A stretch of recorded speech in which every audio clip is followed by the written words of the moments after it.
Allocation de la CAF. Beaucoup oublient, mais il faut déclarer ces aides aux impôts. Les allocations perçues tout au long de l'année peuvent représenter une aide précieuse pour de nombreux foyers. Cependant, il est crucial de ne pas oublier que certaines d'entre elles doivent être déclarées aux impôts. Cette démarche permet de rester en conformité avec la législation fiscale et d'éviter des désagréments futurs. Découvrez dans cette vidéo quelles allocations sont concernées et comment les déclarer correctement.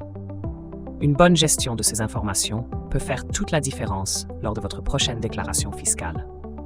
Ne laissez pas cette étape cruciale vous échapper.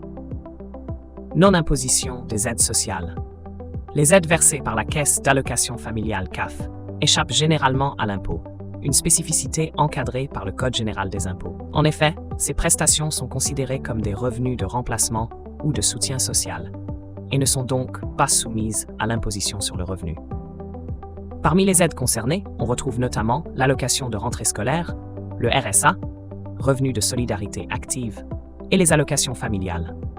Cette exonération vise à soutenir financièrement les ménages en difficulté sans alourdir leurs charges fiscales, conformément aux articles 81 et suivants du Code général des impôts. Type d'aide concernée. La Caisse d'allocation familiale propose diverses aides sociales non imposables, chacune ayant des objectifs spécifiques. L'allocation de rentrée scolaire, par exemple, vise à alléger les dépenses liées à la rentrée des classes pour les familles modestes. Le revenu de solidarité active, RSA, soutient financièrement les personnes sans emploi ou aux revenus faibles, sous condition de ressources. Les allocations familiales, quant à elles, sont destinées à aider les ménages avec enfants en fonction du nombre et de l'âge de ceux-ci. En 2022, plus de 12 millions de foyers ont bénéficié de ces prestations, illustrant leur rôle crucial dans le soutien économique des familles françaises.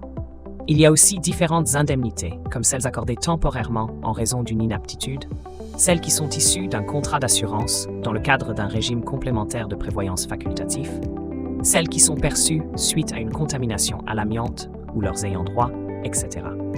Exception à la non-déclaration. Bien que la majorité des aides sociales de la CAF soient exonérées d'impôts, certaines exceptions existent.